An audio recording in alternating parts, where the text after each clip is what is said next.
Is it okay to just wait till they're 18 to say, hey, when you're 18, you can buy your own smartphone? Or is there an intentional aspect of giving your kid a smartphone before then? It all depends on the kiddo. I want families to assess their own kids individually. I'll say this, your kid will not get into a worse college, get a worse job, or be worse in life if you wait until age 18. So your question on, is it okay to wait? It's absolutely okay to wait, because you know what? There isn't any science to support. There is zero science saying that waiting to wait will harm children. When we say, and we use the hashtag delay is the way, delay is the way is a slow tech strategy. It's not a no tech strategy. Kids are not resilient. They're just extremely adaptive, and they roll with things and they hide their traumas. Resilience is a muscle that is taught, that is practiced, that is flexed. I absolutely want us to develop resilience in our children. But did you hear what I said? Develop resilience. Yeah. Our kids aren't naturally born resilient. They are born fragile and fabulous. I want my kids to know how to behave and to respond to certain digital spaces, to know what to do if they see something. So it's not a bubble wrap approach to technology, right? I'm not telling everybody to just cut all the cords and move to some sort of commune and get rid of all of it. I'm just simply saying slow tech and not no tech. Right kid, right tech, right time.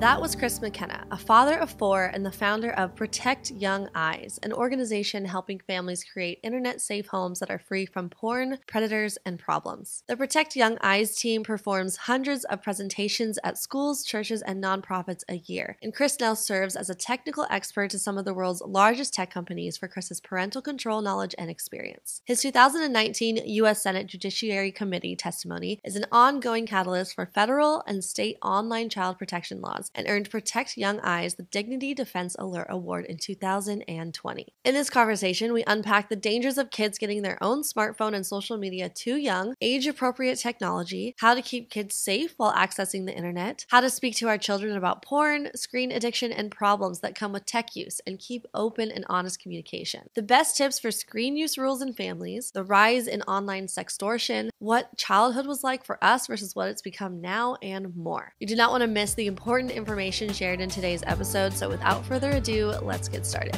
All right, Chris, thank you so much for being here. I cannot wait for this conversation because I've been wanting to talk about this topic of the dangers of kids getting on technology, smartphones, social media too young for a really long time, and I'm so glad I came across you and your organization, Protect Young Eyes. So let's just jump right in. Thanks for being here. Yeah, my pleasure. I'm excited too, Ellen. Can't wait. So it feels like a lot of people, a lot of parents know that they should wait to give their kids smartphones and social media, but there's this temptation to give kids phones early, and then you just kind of end up caving, and it's becoming more prevalent than ever. So I wonder if you could just kind of explain why there's such a tension there and why people are starting to cave. Parents and more kids are getting smartphones as young as 8 years old. That's right. Yeah. And this is a hard conversation. There's a lot of tensions, a lot of complexities, and every family is different, right? Even you and I could share, we have larger families, but they're different in a lot of ways. And so the first thing I want to start with, Ellen, is there's going to be a lot of moms, dads, parents, whoever who listen to this. None of what I'm about to say is intended to make you feel shameful or bad about decisions you've made. Naturally, some of you listening to this are going to hear things I say and go, well, oh crud, I've already given it to them. Right? And so whether you've said no, slow, or go, I want all of us to listen through the lens of what can I learn from this to create a bridge of digital trust between me and my kids. Because whether they have a device or not, it's important to start building digital trust with our kids. So I just wanted to preface the conversation with that, because it's really easy to just go all fear and doom and gloom with technology. And I don't want any parent, especially a mom, to hear that and have that be the frame through which she parents her kids with technology. So back to your original question, which is a really good one. The pressure is real. And I'm a marketer, so I would simply say the marketing is legitimately good when it comes to this. That many of us as parents have believed the lie that our kids will somehow be left behind, somehow be left out, somehow not be as productive, won't get into the best college, won't have the best friends, or all of these things if they don't have their technology. And that's due to a lot of really good marketing. Because at the end of the day, when I talk to parents about these things and the things that do give us concern about technology. Ellen, most of it is our fault. When we look at the things that keep us up at night, that we worry about with our kids and technology, a lot of it's our fault because we have given technologies that were never designed for children in the first place. These were all designed for adults, and then we put children inside of them. And then we wonder why young people with young brains make decisions like young people inside of adult technology, and then we get upset. Like, that's madness. When you step back and look at it, you go, wow. Because at the end of the day, when you were 14 or I was 14, if we would have had these devices, if we would have had TikTok, we would be as addicted to it as they are. I mean, I actually find these apps to be addictive as an adult, even with our brains being fully developed, let alone a young child where your brain is still developing and you're really just not sure who you are in the world. I mean, I go back to what I was like in junior high and even high school, if not especially high school, but I think definitely junior high and high school. If I had access to those apps where you're looking at and comparing yourself to others, and I talk about this a lot on my channel. If anyone listens to my channel a lot, face filters. I have such an issue with face filters. And I think that it's hard for adults to even not compare themselves to what they look like in the mirror, comparing to what everyone else is looking like on a screen with a face filter, let alone young kids. And so that just goes back to exactly what you're saying about their brain still developing, young kids using an adult app. That's right. And there's a lot of science to support this, because sometimes I think it can come across as just a bunch of crazy, weird, fearful parents who are like, don't do this, don't do this. And the science is starting to catch up with the anecdotal, right? You have children, I have children. We know a lot of things anecdotally from life experience. We live in the lives of our children. We see how they're impacted by certain things. And as a result, that experience causes us to make certain decisions. None of us, well, I would hope, at least none of us listening to this podcast, want harm to come to our children. Like, there's a primal instinct to protect your kids. And so we don't make these decisions out of, well, we want our kids to fall into problems or we simply don't know the risks. And part of what we do at Protect Young Eyes is we want to bridge that gap between amazing families like those listening to this and technologies that honestly, Ellen, care nothing about the safety and protection of our children, with information so we can make good risk-based decisions about our kiddos, because the science is starting to catch up to what our mom and dad guts have been telling us for a long time, right? The science around, as you've referred to, brain development, that teen and tween brains have a high susceptibility to rewards, the prospect of a reward. That scientifically, they've proven this. At UCLA, they've put young children, teens, and adults in a room, have given them all the same task, and they give them the promise of a reward, be it money or candy or something else.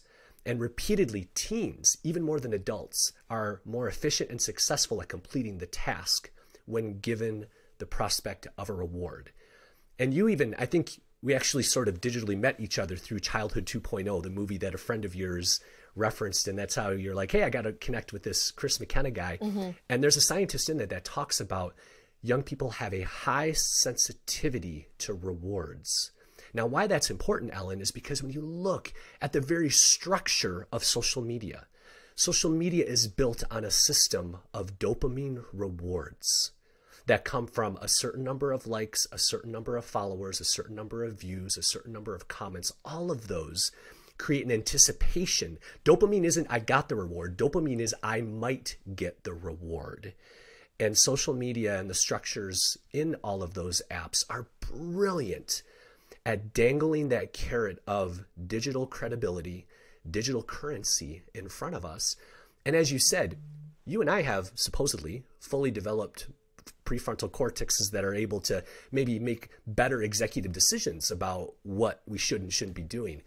My gosh, those young teen brains just simply don't stand a chance because that part of their brain simply isn't plugged in yet, combined with the reward susceptibility. And that's a toxic combination in front of apps that were meant to engage at a neurological intoxicating level. Quick little break for our sponsor, Open. Going into it, I wasn't sure what to expect, but wow, this app is absolutely stunning, you guys. It's a mindfulness app with daily breathwork and meditation classes, as well as unlimited access to their yoga, Pilates, and HIIT classes too, which are amazing. I've never been more enticed to take classes like this than with this particular app. The warm aesthetics and sounds are so inviting, like a warm hug, honestly. I love how the teachers speak to you as they are doing the movements along with you. When I click on a class, I honestly just take a deep breath and feel like I'm in the right place. And Open is doing a breathwork and meditation challenge for the entire month of January. Their challenge is to do 31 classes in 31 days.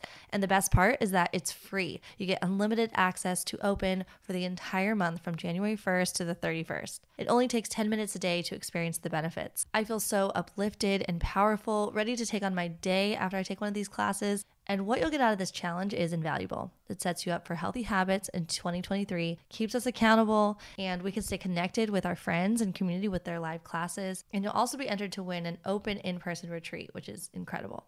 So join me in Open's free meditation and breathwork challenge. It's totally free for the entire month of January. So go to withopen.com/Ellen Fisher to sign up, or click the link in the show notes. And you mentioned at the beginning that parents feel concerned that their kid's going to feel left out if they don't get the smartphone because everybody else has it. That's a real thing that kids experience when you're in high school, junior high, maybe even elementary school. If you don't have the thing that everybody has, then you might feel left out. So how should parents respond when their kid comes to them and is like, "Mom, all the kids have a smartphone. Why can't I have one? Or can I get one, please?" And let's say they're quite young and maybe just not ready for one. Yeah. So there's a couple of things around this. One, that's real, right? I've had that conversation with a lot of parents, and especially when a lot of things were locked down. We were locked down pretty tight here in Michigan, right? Over the, 2020 and 2021. And so there was this stronger temptation to keep our kids connected with others, to give them technologies ahead of schedule, right? So I'm sensitive to that, sympathetic to that. And sometimes kids do feel like the only ones. I'm a big fan of pressing into that conversationally and saying to your kids, there's a reason why we've made this decision. We don't just make it and forget it. We invite our kids into the reason why we've made some of these decisions, because it's role playing like this. Honey, I agree with you that there are some things you're going to be left out of, but do you know what you're also going to be left out of? You're going to be left out of cyberbullying. You're going to be left out of some of these just temptations, or these picking yourself apart because your picture isn't quite as beautiful or filtered as your friend's picture. You're going to be left out of when the time is right to have this conversation about pornography or other inappropriate photos just showing up in your DMs and things. Honey, I hear you. You will be left out of things, but I intend to leave you out of things that can do you harm. And this isn't, I think a part of this conversation that parents can have with kids is we're really good at saying no, but we're not often good at showing our kids what the path to yes looks like. Okay, so what do you mean by that? I mean by that is no for now, but honey, I'm going to look for signs in you. I'm going to look for characteristics and traits in you that prove to me that you are ready for what is a supercomputer in your pocket, right? This iPhone or whatever it might be. And so lay some of those characteristics out, lay some of those mile markers or guideposts out to say, right from the very beginning, no before age 15. Like just whatever your non-negotiable is. And at Protect Young Eyes, we say we don't want smartphones or social media before age 15. And there are scientific reasons behind that we can unpack here in just a minute. But whatever the number is in your family, be very clear about it, but show them what that looks like to get there. You know what, hon, if you continue to make good choices, your grades are good, you continue to treat your brothers and sisters and your mom and dad with respect, and whatever those sort of whole child attributes are that you're going to lay out in front of your son or daughter that you need to see consistently and persistently, go, okay, yeah, then we can try this, and this is the age in which we'll do it. But you know what, hun? I'm going to continue to keep looking for some of those things. And oh, by the way, when I decide to put this device in your hand, it's still mine. But I'll let you borrow it when you're 14 or 15, because everything connected to the internet in this house while you're a minor is co-owned by this guy or mom or whoever it is. Because what kind of parent would I be if I put this insanely intelligent piece of equipment in your hand and I didn't stay involved, much like a weapon or whatever it might be. It's because I love you. And so I'm a big fan of saying all of these things, like what's on the path? What does the digital culture of your family look like? Even once it's in their hands, what is the nature of that relationship with the device once you have it? I'm a big fan of talking about those things early and often, so they don't only know now the answer is no, but there's a path based on my behavior as a child to yes, and I know what that looks like. I'm not surprised by it. Awesome. So before we unpack a little bit more about like the age appropriateness of when each family should give their kid a smartphone or access to that type of technology, can you just lay the foundation for the dangers of giving a child a smartphone too young? Sure. I have a number of friends who are in counseling or in therapy, right? They work with families, they work with others. And there's this idea that is talked about in the counseling community, especially when it comes to abuse or other exposures, traumas that children experience, that when things happen early, meaning off schedule, right? We're developmentally, whether you believe in a higher power or not, developmentally, there are things that we experience in life according to a schedule, right? Where maturity-wise and developmentally, we're ready to experience certain things. I think one of the things that isn't talked about enough that is having a significant impact, especially on our young people, is way too many young people are being exposed to content, conversations, and information way ahead of schedule.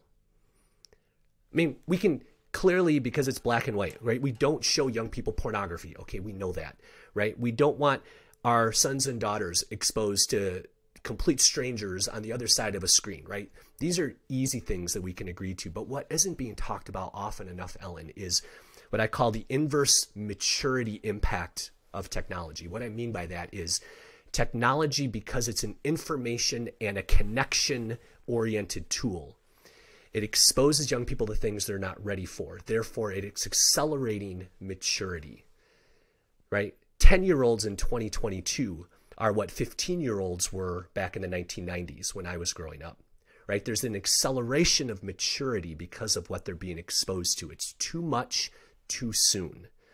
On the other end of that spectrum, because I deal with a lot of adults and young adults who deal with addictions with technology, technology gives adults and young adults a lot of reasons to not be adults, to not engage with real relationships because they're addicted to pornography, or to not engage with the real world because they can't stop gaming, or whatever it might be. Therefore, it's a decelerator of maturity when it comes to the other side of the age spectrum. So it's this crazy impact that, in my observations, I've seen both on the young and on those on the other side of it, where those, I see it all the time now, teens and college students going, you know what? I'm just going to take a break from this for a while. Just reading an article recently from a student at Notre Dame who went to a flip phone, and he goes through all of these amazing skills and things he's observing about the world now, that he plays a guitar and all this stuff that he had just quit doing because he was mindlessly scrolling on his phone. And he was realizing the impact it was having on him. So those are some of the, I mean, a whole nother podcast you and I could probably have related to pornography or some of the specific topics in there. Those are clearly risks, right? It used to be when I was growing up, you know, I'm a Gen X guy. I had to go find porn. It was a destination. It lived somewhere outside of my home, or for some it was in the home, but you had to go find it. What we've done, and you'll remember this quote of mine from the movie, we've put little boxes of porn in their pockets, and it actively searches for them. It targets them. It shows up in the ads in the 4+ apps. It shows up in unintended searches because a young child types in T-sex instead of T-rex in a Google search, or whatever it might be, right? It is pursuing their hearts and minds, and that is a radically different posture for some of this content than what I grew up with, where I had to go find bad things and had to go look for it. Yeah, and it was still prevalent back then, even before smartphones. Growing up, it's like, yep, that's just something that young kids, I think the average age is like 11 or something. It might be younger now. You probably know the answer, but growing up, it was just something that boys especially, but sometimes girls would seek it out when no one else was around. It took a lot of intentionality, and even then it became very, very addictive at a very young age. Whereas now, when it's just in your pocket all day long, I can only imagine how much more exponentially exaggerated that aspect is. Yeah. So maybe for someone listening who might be like, okay, but what's the big deal? Like, porn's not that big a deal. What are your thoughts on that for someone who thinks that? Sure. And, for anybody, we've done a lot of writing and research and create a lot of content around this topic. So please come to our website and you can search in our blog. I promise if you type the word pornography into the search on our website, you're not going to get anything explicit. It'll be all good and helpful content. But in particular for that issue, one of the, I would say, most disturbing aspects of early childhood exposures to pornography is based on conversations I've had with children's assessment centers all over the country. So all over the United States, and I'm sure there are people who listen to this outside of the US, but in the US, there are these children's assessment centers, CACs, that work with families who have either been the victims of sexual abuse, their children have been sexually abused, or they have a child who has abused another minor. They work on both sides of that recovery spectrum. And I've interviewed them, and they'll tell me like over a year, they'll say, Chris, okay, of the 100 cases that I have worked on this year, the number one common denominator among children who sexually abuse other children is an early childhood exposure to pornography. Because what young kids see, they feel neurologically compelled to do. We know that anecdotally from watching our children, how they copy us with sometimes embarrassing precision, the things that we say and do. They have mirror neurons that cause them to copy the world around them so that they learn and grow. I was at a conference, Ellen, back in April, a large conference of educators, and I had the opportunity to do a keynote talk in front of about 3,000 educators. And afterwards, at my booth where I was talking to some of the teachers there, I'm not exaggerating. In a 20-minute span, I had two principals come up and tell me the exact same thing, that they had both just expelled a 4th grade boy for the exact same tragic reason. And it's because both of those boys had inappropriately touched their teachers. And when they dug into the home, they found out both of those boys, and the parents didn't know this until it became a suspension issue at school. Then they started digging into things at home. They discovered that both of these boys were actively watching pornography at home.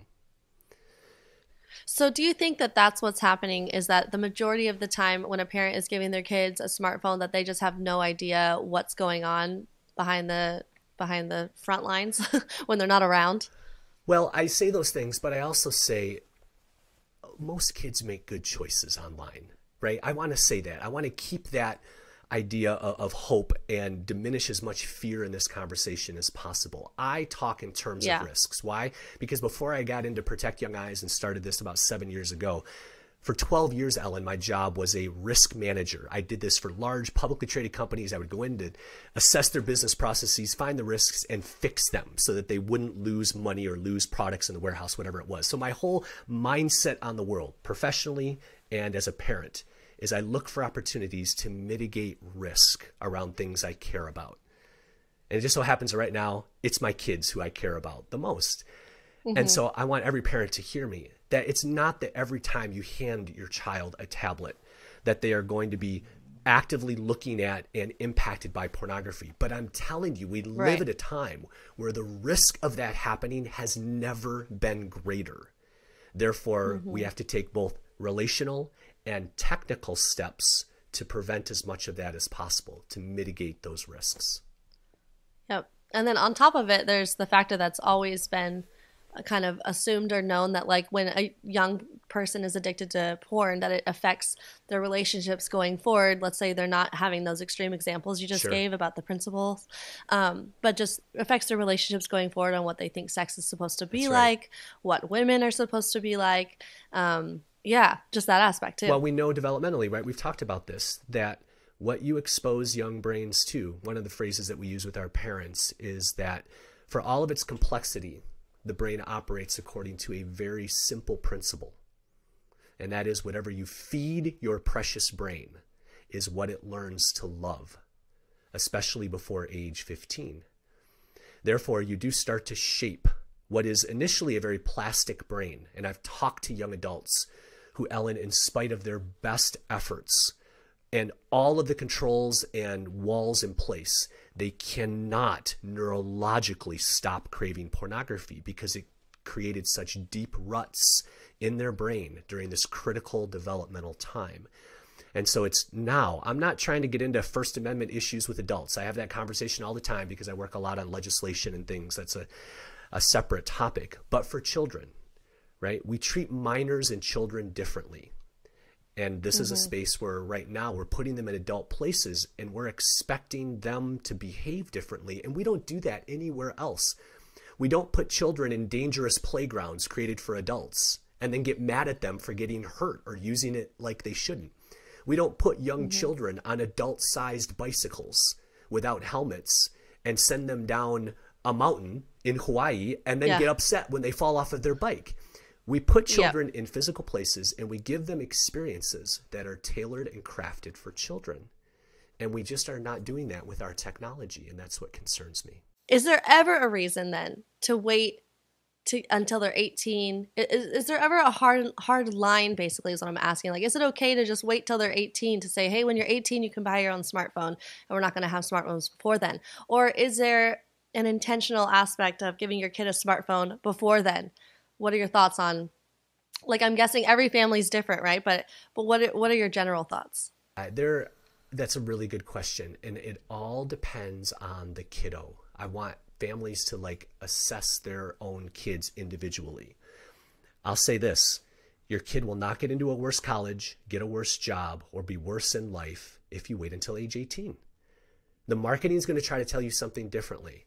But I have a 18-year-old college student, right? I'll use a pseudonym for Emma, okay? She wrote me a letter after graduating from high school last year. She's from Michigan here, close to where I live.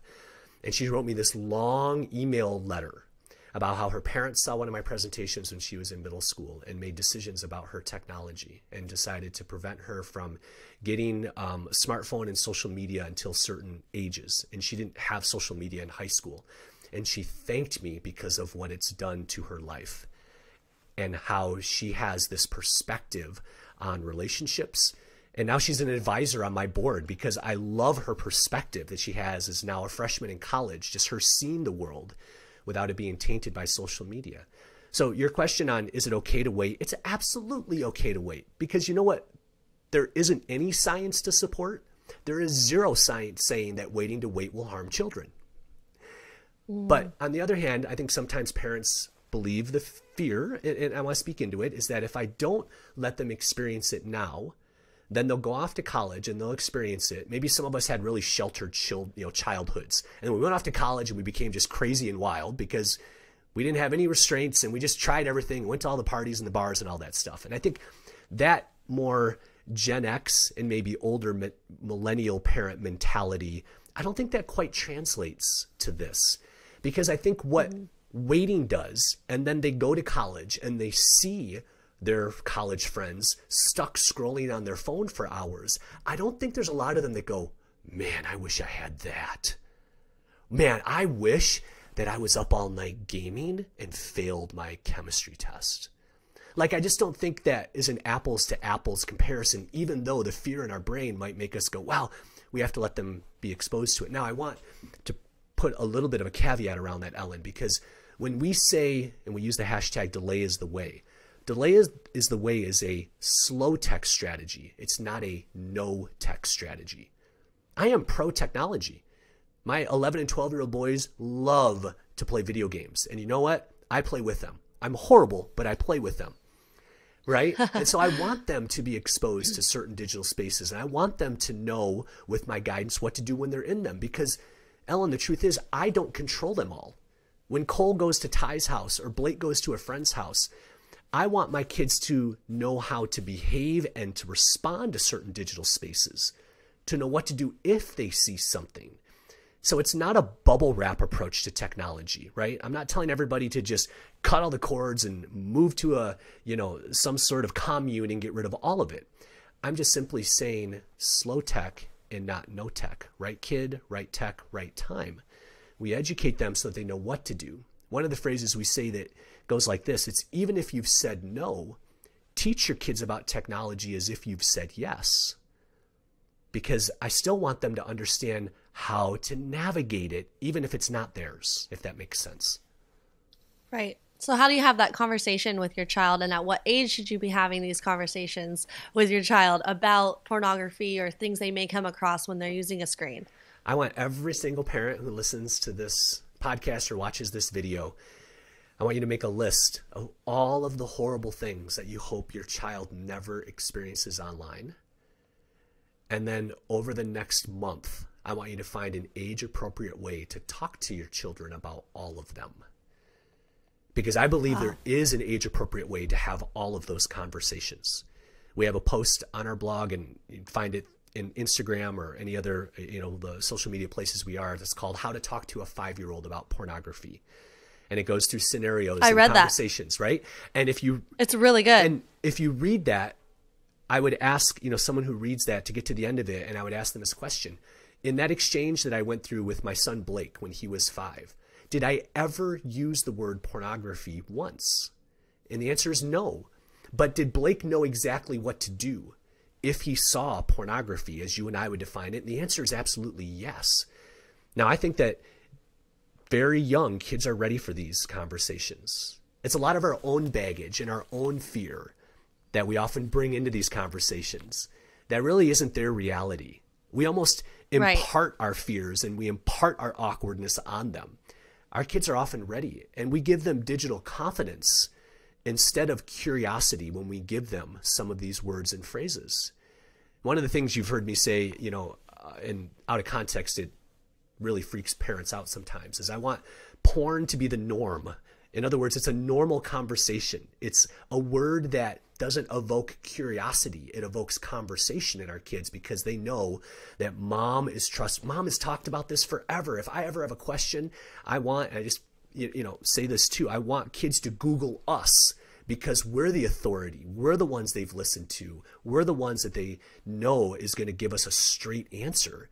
And we invite them to do that as often as possible. And it's not just that, it's anything they might experience online, anything that makes them feel uncomfortable. I tend to widen the words around that it's not just, if you see somebody who doesn't have their clothes on or under the bathing suit or naked people, it's, honey, if you ever get that little funny feeling in your belly, and you know what I'm talking about, that little radar that tells you something's not quite right, I want you to listen to that. Your feelings are a superpower. I want you to listen to that. And whenever you feel that, I want you to do a couple of things. I want you to put it down. I want you to tell someone. Whether it's something you see, something somebody shows you, you will never be in trouble by bringing that feeling to me. And I want you to listen to that and do that. And you practice that phrase. You say that to your kids over and over and over again so that it's automatic. That is a really great way to phrase that, because I think a lot of times parents just don't know how to approach those types of conversations, and they're just afraid, like, if I bring it up, maybe it's going to stroke that curiosity more. But really, when you just present the information in the way that you're explaining it, it's having a beautiful conversation where they know if they come and see something like this, I should go talk to mom and dad, because that's really how it starts. They come across something, maybe no one told them that this is something that can even be on their screen, and it gives them that feeling, and then they go back to it over and over again in secrecy and shame without ever telling anybody about it. That's right. And that's the relational side. But you said something, and that is there is the curiosity side that I do want, again, my risk mitigation hat on. I do want to handle it from both sides. So when you have these conversations, there are some children that will have a lot of questions. And initially, they're not going to be comfortable asking you all of those questions. But that's where the technical side comes in to mitigate some of that curiosity. That's why we have a router in our house that controls the Wi-Fi, that doesn't allow anything pornographic or explicit or problematic to get into the house in the first place, that we keep devices out of bedrooms, that we have certain filters and controls on things. And this is the sort of the beautiful union then between the relational conversations to create that digital trust with your kids, but then the technical side to take care of all of that other kind of lingering risk that is out there. And the combination of those two things is often enough to sort of build those layers. We have multiple layers of protection that we teach on when it comes to protecting and preparing our children. So. And where can people learn how to turn on those filters and do all those steps that you're saying to keep the house safe? Sure. So if you come to protectyoungeyes.com, in the menu, there's a few choices, blog, apps, and you'll see under parental controls, devices. And Ellen, there's a whole page, device by device, whether it's Alexa or the Chromebook or the new VR goggles that you've maybe given your kid under the tree or for their birthday or whatever it happens to be. All of those step-by-step guides for how to control, if controls are possible, are there on the website. We also built an app that can be found in the App Store that have very swipeable little panels of information to set these sort of things up. We just want it to be as easy as possible. Because I'm not a tech person, Ellen. I know that's going to shock some people, and that's not a very credible thing to say as like the head of an internet safety organization. But I'm a CPA who went into ministry, who watched middle school kids from 2009 to 2016 start to carry the internet with them. And it was that consultant's, problem-solving brain that I said, this is a problem and it needs a solution. So I created Protect Young Eyes and have done the thousands and thousands of hours of research now to understand it better. And that's what parents will find at our website. Because I think all of us, even if you don't have any tech knowledge, all of us have what I call digital parenting superpowers. You just need a little boost to unleash them. And we want to be able to do that for you. So is there a way to give your kid a smartphone in a safe way that protects them then? If you're like toggle off all the abilities to come across information or download apps or whatever, what about that aspect that a parent says, well, I have all the safety controls turned on and I like them having a smartphone so I know where they are at all times? What's your thoughts on that? Well, I think there are ways to stay in touch with our kiddos that don't require them to carry the internet with them. Okay, so what are those ways? So there's a difference between devices that have been created for children and smartphones. So when I refer to a smartphone, I'm referring to, let's say, an iPhone or an Android device. But there are other devices that allow us to communicate with our children, like the new Bark phone or Gab or Pinwheel or other child-friendly devices that people can find described, again, on our website. We've blogged about these. We've tested all of them. I have them all here in my office, to actually run them through the ringer. My own children have used some of them. But these are devices actually designed for kids where I can see where my child is at through GPS on the watch that Cole is wearing as he rides his bike to the speedway to get a slushie, right? That kind of stuff. I can call him. I can control his contacts. But he doesn't have games. He doesn't have social media. And he doesn't have internet.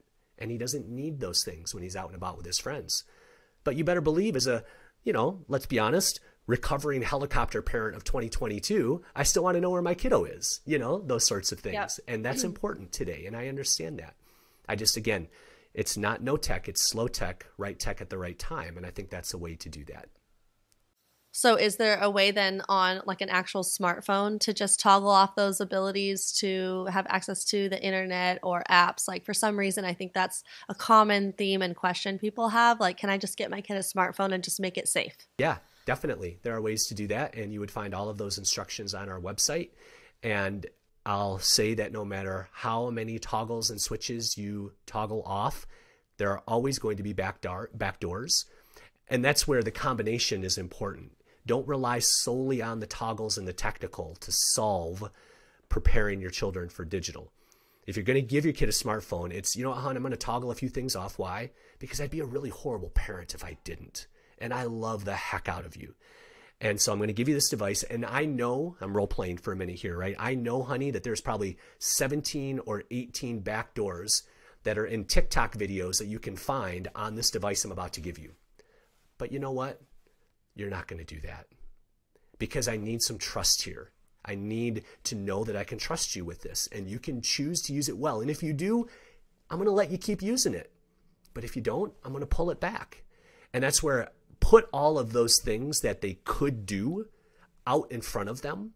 Because in my experience, when you do that, they automatically have less pull, less control over our kids because they kind of go, oh yeah, mom knows what I'm up to. All right, I'm just going to make better choices. I think that's the relational side of the technical weaknesses that exist on these devices. Right. Yeah, because I have a friend whose oldest daughter is, I think she's 17 or 16, but she's like a very mature 16 or Sure. 17-year-old, Yeah. and she likes her she gave her a smartphone so that she can download all of her books because she Love likes it. to listen to books, Yeah. and then she also has it for when she goes to her job. And so it does make sense how it just really depends on each Yeah. kid. And like you said about watching their development, being aware of it, having conversations with them. That's good. So before we touched on porn a little Yep. bit, can we talk about social media? Sure. Can you talk about the dangers of kids having their own Instagram, TikTok, YouTube? Because one of my first experiences of a young kid having social media was when my first child, who's 11 now, but he was about 2 years old, maybe 3, and we were outside hanging with the kids in the neighborhood, and one of the neighborhood kids came up. He was about 7 or 8, and he had his own smartphone, and I was just so blown away because, like, I didn't get a smartphone until I was 21. Like, other people had smartphones, and I just waited and delayed. You know, I was just trying to save money, and I just thought, I don't need one. I could just have a flip phone. Finally, when I got it at 21, I got it, and I'm like, dang, this is an addicting app. Like, it's so addicting to just scroll and get on it and be on it, and as an adult. So when I saw a 7 and 8-year-old having his own app or his own smartphone, I was really blown away.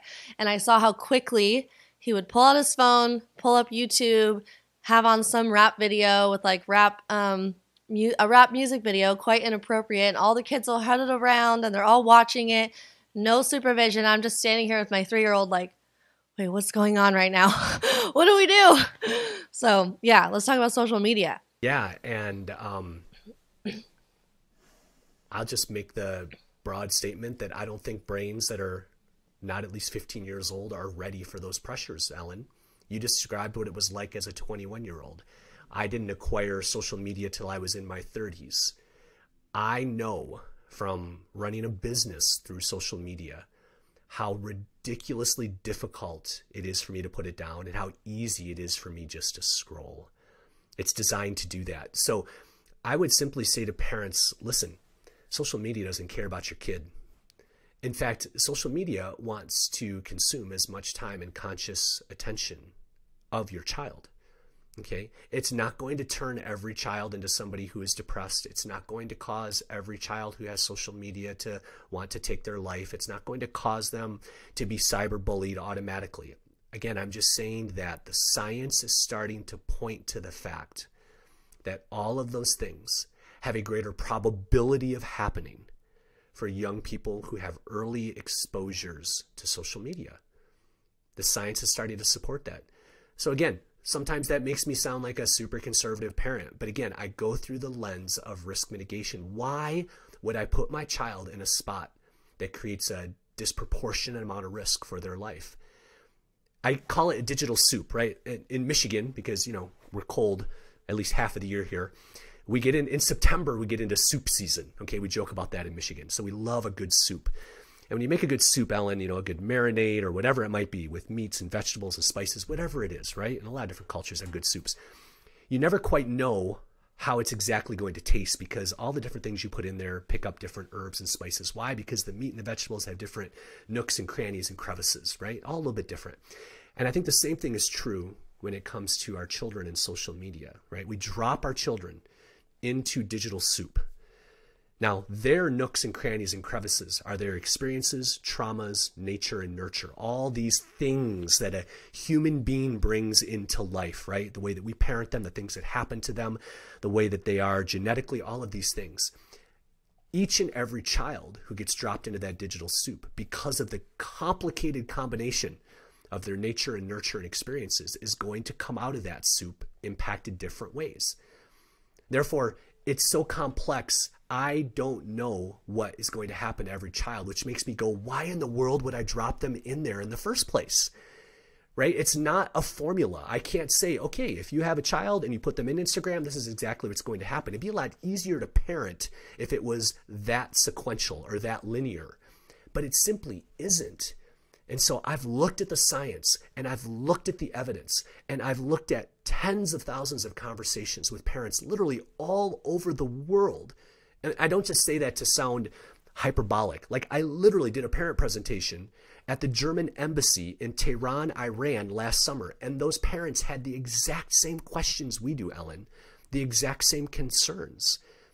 And that is, why would we continue to drop our young people into this digital soup that we know so little about? To me, that's just simply a risk I'm not willing to take any sooner than I need to. Absolutely. I mean, I just think I keep going back to what it was like being in junior high and high school, and how, you know, the most that we had in regards to technology and relations and bullying and stuff like that was, there was this website called hotornot.com. Oh, yeah. And it was like the big honking computer, and in computer class we would go in and like look at the pictures, and you put your picture up, and that was like the talk of the thing, of the whole group, right? But now it's like everyone has their smartphones, they're trading pictures, there's bullying involved. One of my young friends who's in high school here in Hawaii, when I asked her like, what's it like at school right now? Does everybody have a smartphone? She's like, yeah, pretty much everyone has a smartphone. Everyone, sure. Yeah. And she said, if you don't have a smartphone, you're not cool. Yeah, and then there's experiences where, you know, girls are having videos taken of them when they're with a boyfriend and they don't know, and then it gets shared with their friends and it's shared with everyone at school, and just the exchange of that, of everybody having access to that type of thing, is so scary to me, because I think about how insecure I was in those times of junior high and high school. I can't even imagine what it would be like if I was constantly comparing myself to all these, you know, beautiful women on social media with face filters and not in like fully edited images. That's not who they really look like. So yeah, to me, that even more so the aspect of potentially connecting with an online predator, I think about just the insecurity factor and what happens relationally. Yeah. Yeah, I call that the whisper of Instagram, right? You and I don't think men are immune to this either. There are whispers that social media is constantly chattering behind us, right? And I think what most often happens in women or in young adults who are women, because I've done a lot of work in ministry with, you know, with both guys and girls, is that comparison is so toxic. And I think that happens more often in young ladies than it does in guys. Again, we're not immune, but I'm just saying that social media wants that. Why? Because if it can pull you into that comparison game, it's a zero sum. There's no winning to that, right? Because it pulls you down that rabbit hole of more and more and more.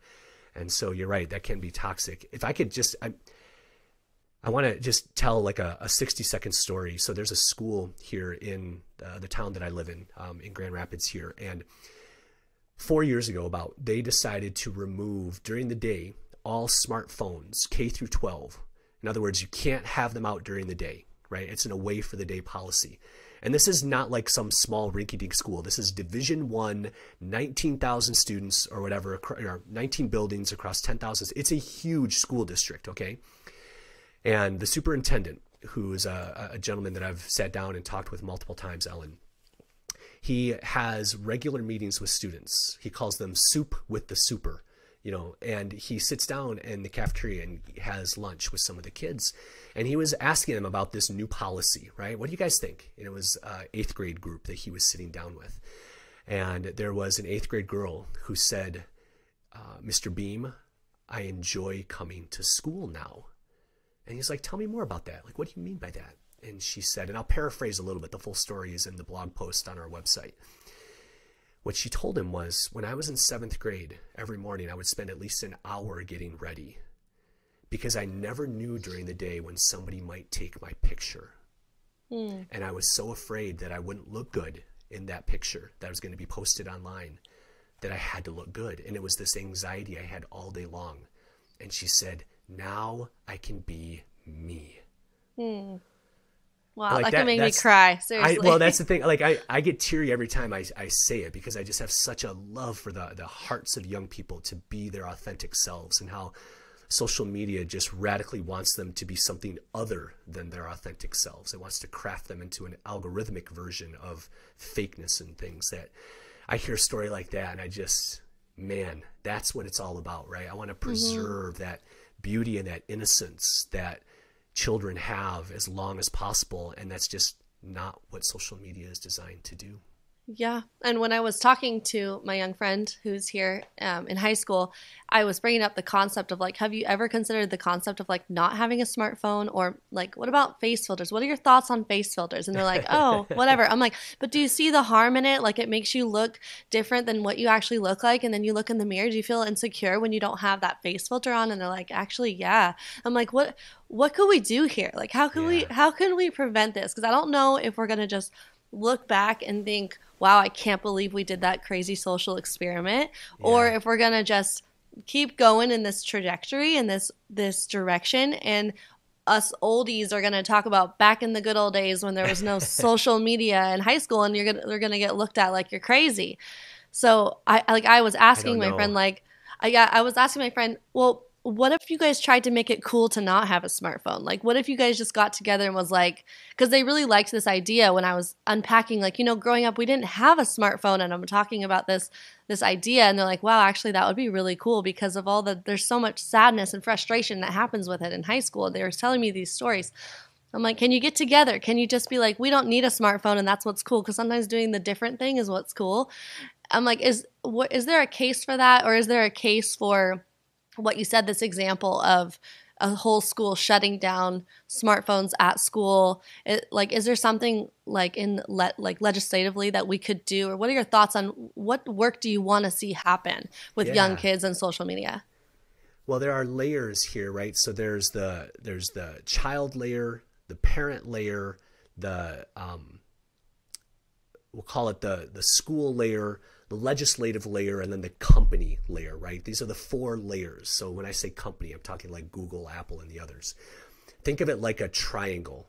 At the very bottom of that triangle, in other words, those who have the most control over these experiences are the companies.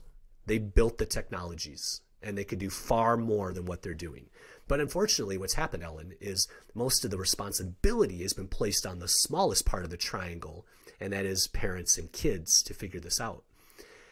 So I say that in a perfect world, we would have a higher level of corporate and legislative responsibility. But we don't live in that world. I think we're hopefully trending in that direction, and we work a lot in that way. But until we get there, right, we're in the middle of this, what I call sort of big tobacco moment, right? I'm watching some documentaries right now and some shows with my wife on Netflix, and one of them is staged back in the 1920s. And I'm telling you, like, everybody is smoking, like packs and packs a day, right? And we're in that phase.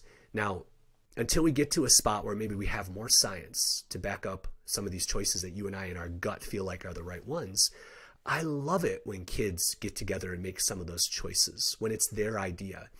In fact, anybody listening to this, I would invite you to Google the Luddite Club. Luddite Club, that's it, Luddite. And it's this group, Luddite, in New York City, of these 17, the New York Times just profiled them. They got together, and they have not all, but most decided to get flip phones, and it's all about removing social media from their life. And the stories they talk about their brains waking up, about how one has like noticed graffiti now on the way to school, and the beauty of art, and now reads books, and like the stories that these 16 and 17-year-olds are telling now that they've joined the club about what they see in the world, about how they feel, are so rich and good. So can kids do these things? Do they have the power and the, awesomeness to do this? Absolutely. And it's always better when it's their idea, because then it's not a bunch of adults shaking their finger at them going, you should take your phone away. Like when a 17-year-old wakes up and goes, you know what? I don't like how I am with this. And that's what one of them did. And she put it in a box, and she saw her life just explode with goodness. Right? That's the stuff that fires me up. It's awesome. Totally. That's amazing. That would be so cool if we could see some kind of movement of that. That would be super awesome. So something that's really common that people say is kids are resilient. What are your thoughts on that? That, this is just the times now. Children are resilient. It's a concept that I think that it's like an escape to be held accountable for maybe giving your kids a smartphone at a really young age. But what are your thoughts? So I would ask everybody who's listening or watching this to answer a couple of questions for me. First, I would say, okay, how many of you have heard the phrase kids are resilient? And most people would probably raise their hands. And then I would ask them this. This is exactly what I do in my talks with parents, Ellen. I say, how many of you have ever seen the show Criminal Minds? And most people raise their hands. And then I say, okay, let me summarize 17 seasons of Criminal Minds for you. The Behavioral Analysis Unit gets some report of some horrible killings that are happening in a small town. They get in their private jet. They show up in this small town. And there's always one police officer. He or she always has a cowboy hat for some reason. They go out to some farmhouse. Out in the building somewhere are some weapons or tools that are always clanking in the wind. Then they come back inside of the house. And on the mantle in the house is a cracked glass photo that is the childhood of the person that they're pursuing. And then we find out some story of trauma, neglect, or abuse that happened in the life of this person. And then they chase the person through the woods. Half the episodes they kill them, half the episodes they don't. That's 17 seasons of Criminal Minds. And what is common in 99% of them is early childhood trauma. Make no mistake, children are not resilient. Ellen, if you and I were to lay down, respectively on a couch with a therapist and unpack our lives, the way that we see ourselves when we look in the mirror, the little voices that we meddle with us in our heads, the way that we treat our spouses, our relationships, if we really unpack all of those things and how you and I are today as adults, I guarantee most of that came from ages 5 to 15. Yeah. The way that we are today, right? We look at both our awesomeness and our flaws and our traumas. Those things do not die easily. Now, can we recover and come through it? Absolutely. But it takes a ridiculous amount of effort. Kids are not resilient. They're just extremely adaptive, and they roll with things, and they hide their traumas, and they move forward, and they put a smile on, and they keep playing, but underneath they are wounded and hurt, and it'll show up later. So make no mistake, children are not resilient. And I love having that conversation, just seeing the light bulbs go on with people and they go, oh my gosh, when I look in the mirror, you are absolutely right. Mm-hmm. It totally has to do with the experiences we had growing up and how we are today. So resilient is like, yes, kids bounce back. Yes, they can go with the flow, they roll with the punches type thing, but like, how does it affect them growing into their life is the bigger question. That's right. And I think we think resilience is inherent. Mm-hmm. In other words, children just have it. Resilience is a muscle that is taught, that is practiced, that is flexed. I absolutely want us to develop resilience in our children. But did you hear what I said? Develop resilience. Yeah. Yeah. Our kids aren't naturally born resilient. They are born fragile and fabulous. Therefore, we teach them resilience through giving them opportunities to explore the world and sometimes skin their knees and sometimes explore a little too far within our loving bounds and figure out, oh, that hurt me or that did that. Okay, what do we learn from that? All right. That is building that muscle of relational, emotional, physical resilience that of course I want our kids to have. I don't want to bubble wrap our children from the world to create a bunch of weak adults who don't know how to deal with the difficultness of being an adult, right? So that's where I think resilience, to your point, gives us excuses for lazy choices with our children. And instead, I want the concept of resilience to prompt us to action. Show our kids how to use technology in good and positive ways because we've developed that inside of them. Dropping a smartphone in their lap at age 8 is not a good idea because we think they're resilient. They're not. Yep. And you said show them how to use the smartphone. It makes me think of being the example and how easy it is for parents to be on their smartphone all the time. So that's another aspect that's really important to what we're showing our kids. If they're walking up to us, are we putting down the screen that we're looking at and looking them directly in the eye? Or are we so hooked to our screens that we're like, hold on, I'm looking at something. That is really important, an important part of the conversation as well, I think. Absolutely. Yeah, one of the talks that we give is what we call the digital culture of kids, and it goes through our framework. So we have a digital trust framework that is copy me, co-play, curiosity, conversation, and coaching, those 5 words. The first one is copy me, and it's intentionally the first one because I have to ask myself pretty frequently, would I want my daughter and my sons to use their technology just like dad? Where I use it, how I use it, and what I use it for, right? If I've told my kids they can't have their phone in their bedroom, then I need to find something other than Candy Crush or fantasy football to go to bed with, right? I can't listen to music before I go to bed. I need to find an old school alarm clock, right? I need to lead the way. If I've said to my kids, hey, there's a filter that needs to go on your phone, and parents will fight me on this, but I'll tell you one of the most amazing ways to lead your children is to say, you know what? Whether you're 4, 14, or 40, a filter is probably a good idea because there's stuff that dad doesn't need to see either. I know I'm an adult and I have the constitutional right to look at whatever I want. I get all that stuff, but our kids don't. And I think it's important to lead the way with some of those choices. You're absolutely right. Yeah, being the example of how addicted are you to your smartphone? Because even if you say, all right, I'm not going to get my kid a smartphone until they're 17 or 18 or 16 or whatever it is, how they're watching us. They're watching you, how you handle a smartphone. And the moment they do get one, they're going to start using it the way that you use it. Like you said, I love that question. Do you want your kid to be using their phone the way that you're using a phone? I love that. Because for me, I have like a real strict policy that like I am not on my phone during the day unless I'm answering an important text or maybe answering a phone call from my sister or my mom, unless it's work time. And if I'm working, I'm like, this is workspace. Mom knows she's working, and that's like because my kids know that like my work is online. And so it's very different than like scrolling while I'm like, to me, it's like, I don't like to scroll while I'm eating. I want to be present, look at my kids, talk to them while I'm eating.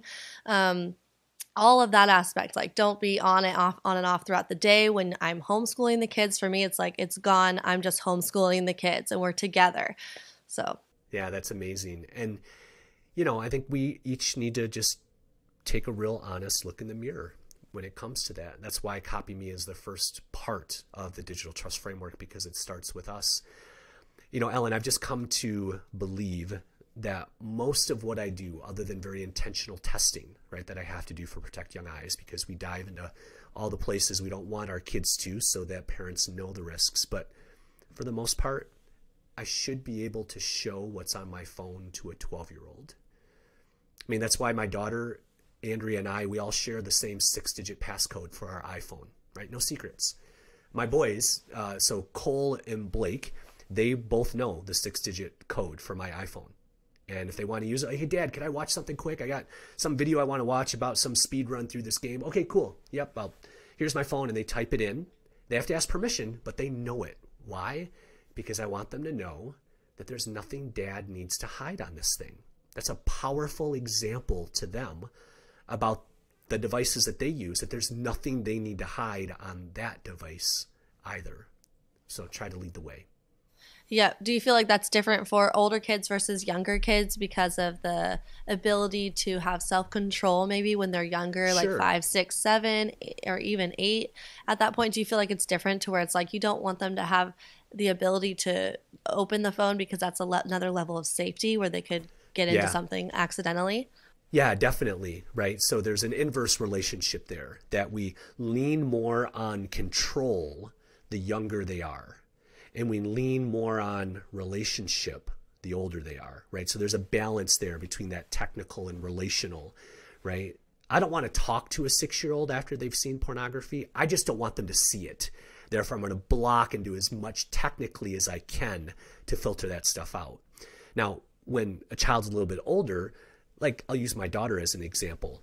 I didn't check her phone very much at all, like as she was an older teenager. We had certain controls in place and when she could and couldn't use it. And she knew that I could because I always knew her passcode. But for the most part, I was like, Lauren, you know what? You're using this. I could check it whenever I want. But you know what? I don't want to. I don't want to be your police dad. Yeah. I will if I have to, but I don't want to. So, hon, just keep making good choices. But the fact that I could, because I always knew the passcode, was enough of a deterrent at that level, based on the little bit of checking that I've done, that she is making fabulous choices online. Yep.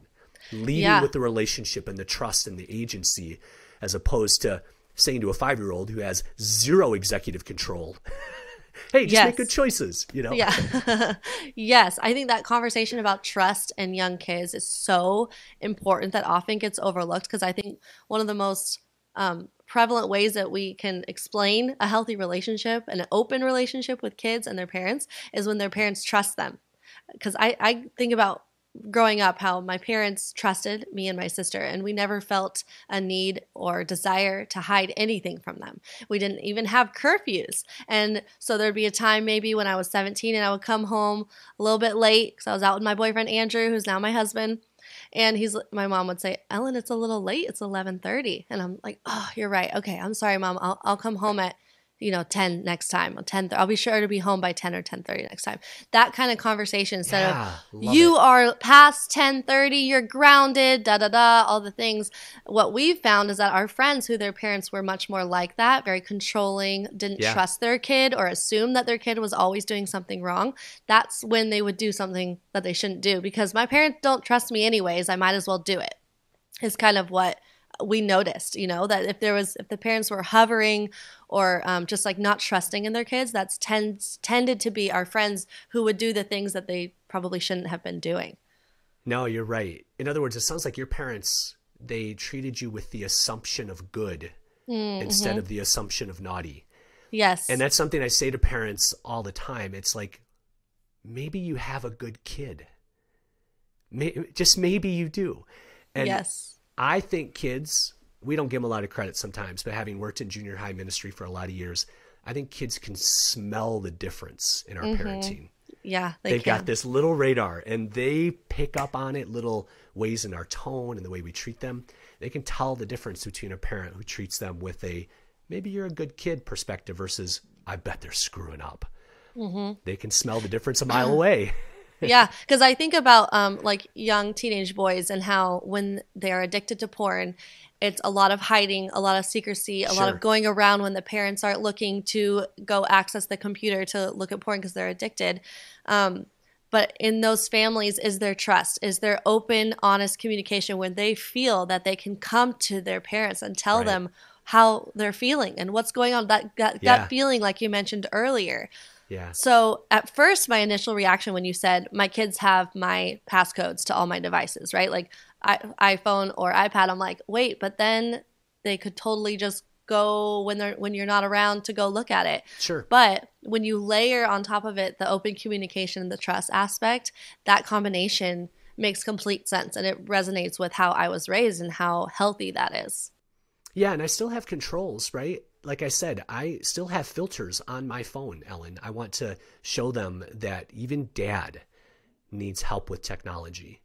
And they don't know my full story yet, but I was exposed to pornography at a very young age, which led to an adult compulsive use of pornography, which almost destroyed me. And so I look at how easy it was in my adult brain with all of my adult tools to rationalize a lot of really bad activity and a bad behavior and go, wow, that's what motivates me to protect them. But it also says to me, it's a really smart idea, boys, that dad filters his device too.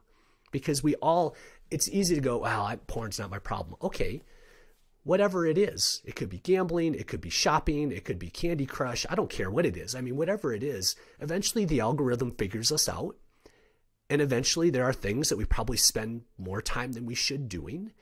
And so it's constantly asking, am I modeling the healthiest relationship as I can with this thing in front of my kiddos, to your point? So yes, I feel like this can't be reiterated enough, this open communication aspect of talking to your kids at an early age, because it's really easy to be like, well, I'm just going to hide all the devices and then they can't come across it. But the thing is, they're eventually going to come across it. You want them to be prepared. This is something you talk about on your Instagram. Everybody should go follow your Instagram.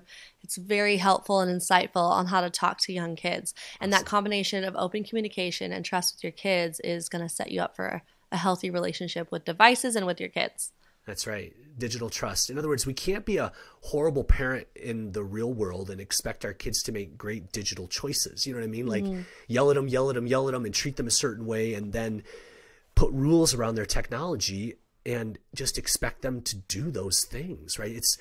There's such an integration between that real world, digital world sort of parenting style that you're right. Yep, that's really huge. So I'm glad you brought that up. And it's so awesome your parents did that with you. That's a great model that you have to then be able to show that to your children. I'm going to guess a lot of people who are listening to this or watch this maybe didn't have that model and are recovering, we'll just say, rebellious teens because maybe they fought back against some of those tight parameters. And it's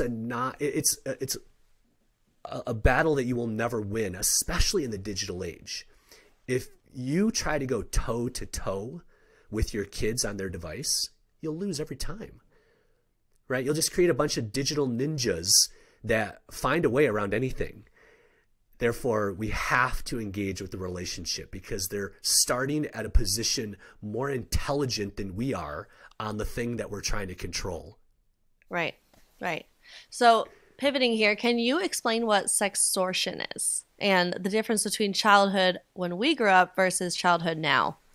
Yeah, especially right now. So sextortion is a transaction that looks and it kind of goes like this. So imagine I'm a child who has a phone of some kind or an app of some kind, and I receive a message from somebody and they promise me something, and in exchange they want something compromising from me, typically a nude photo of some kind. Okay, and so I send that photo thinking I'm going to get something back, and it turns out then that is an adult who is now going to extort me, but sextortion, right? Extort me for more, or now what it's turned to, it used to be that this was an exchange for give me more nude photos, right? So it was more often young ladies who were the victims of this, who would then be sextorted into send me more of your nudes, or I will leak this to all of your family because I have your passwords, and they would make all these threats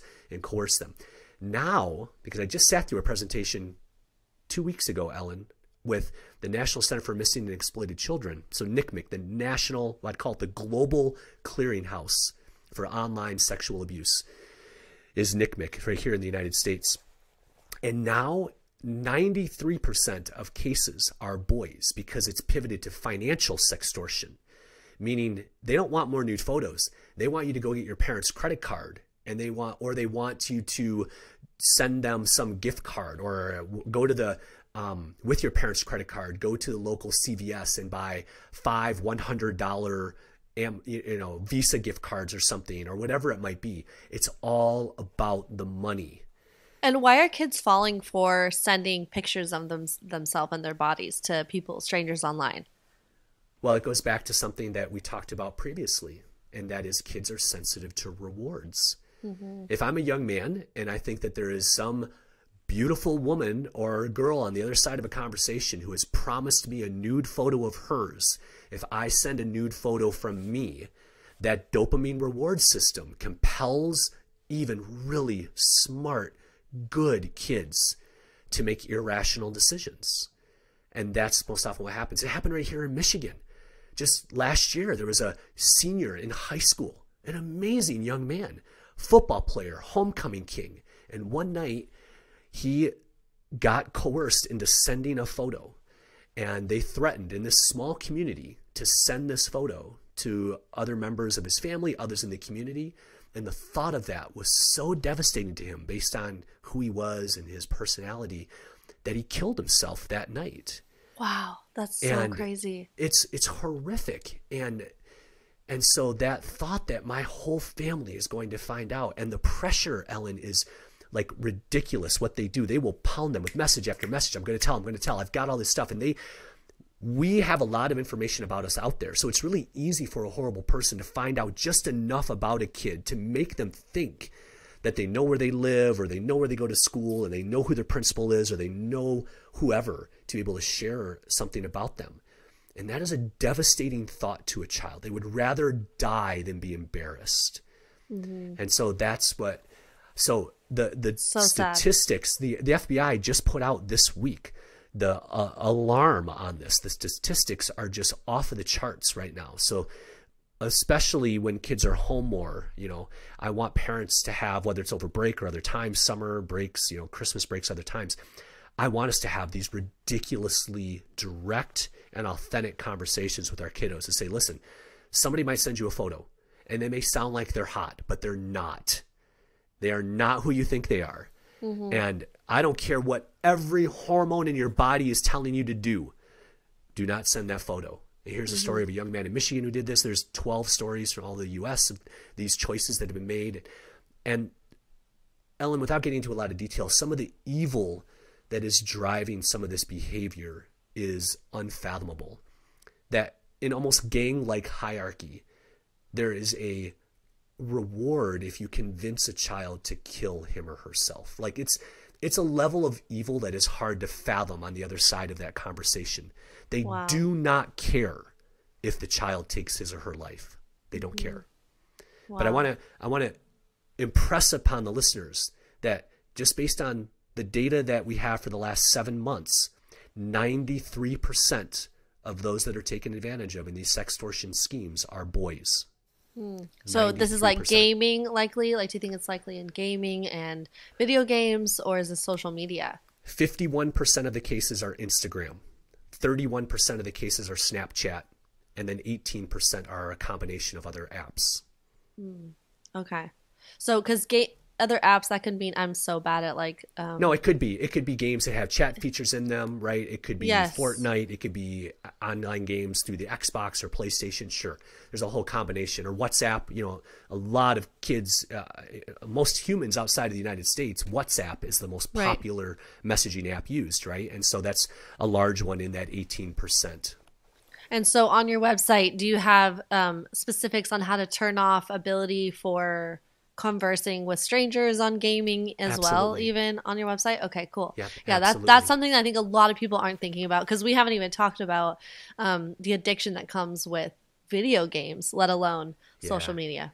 But another podcast time. Yeah. I know. Wow, this is all really incredible information. I think so many of us just don't know at all the dangers that could happen with young kids getting on social media or having their smartphones too young. So I'm really thankful for everything that you shared. And before we round it out, could you just explain what policies you've worked for to help protect children? Sure. So we work at both, well, I would say at 3 levels. I'm a big fan of walking alongside schools who want to make changes during the school day around how technology is used, because technology does have a good and amazing place in education, and I want to help schools find that. So we work with hundreds of schools all over the country in a lot of ways, including that. At the state level, we've worked on and I'm actively working on legislation that defaults to safety, meaning if devices are activated in certain states based on it detecting, let's say that a device was activated in the state of Hawaii or Michigan or wherever, that it would set certain filters by default. And if you're an adult and you don't want them, just uncheck the box. But wouldn't it be great if we lived in a world like all of the products that we buy that come in the box or come in the mail safe? What if our devices were by default safe and we actually had to hunt for exploitation? Like that's the posture. So we've passed that legislation in Utah. I have other states that we're working on and doing that. At the federal level, which is obviously a much more difficult place because of there's a lot of partisanism and other things, but I testified at the US Senate back in 2019, the Senate Judiciary Committee, and there are a number of different bills. This is obviously a point in time where we're having this conversation and people may listen to it months from now, but at this point in time, there are a couple of bills, KOSA, the Kids Online Safety Act, and others that are trying to move the age to an older age than age 13 to when children can be targeted by media or targeted by marketing, right? To collect, it's privacy, right? We live in a world right now in 2022 where we've decided back in 1999 that age 13 was the age of digital adulthood. Well, 23 years later, that is no longer the right spot for digital adulthood. And so at the federal level, we're trying to do things like that to get that age moved so that all apps would have to treat children with a certain level of privacy and respect. Awesome. Well, that is so great. I'm so thankful for everything you're doing to help protect kids and help parents know how to navigate these conversations with their children. I love your honest and open policy, and I think it's helping so many people. So definitely go follow Chris on Instagram, Protect Young Eyes, and check out your website is just protectyoungeyes.com, right? That's right. Yes. Thank you. Great. Well, thank you so much for being here, and I really appreciate this conversation. My pleasure, Ellen. Take care. All right. Bye, everybody. Thanks for being here.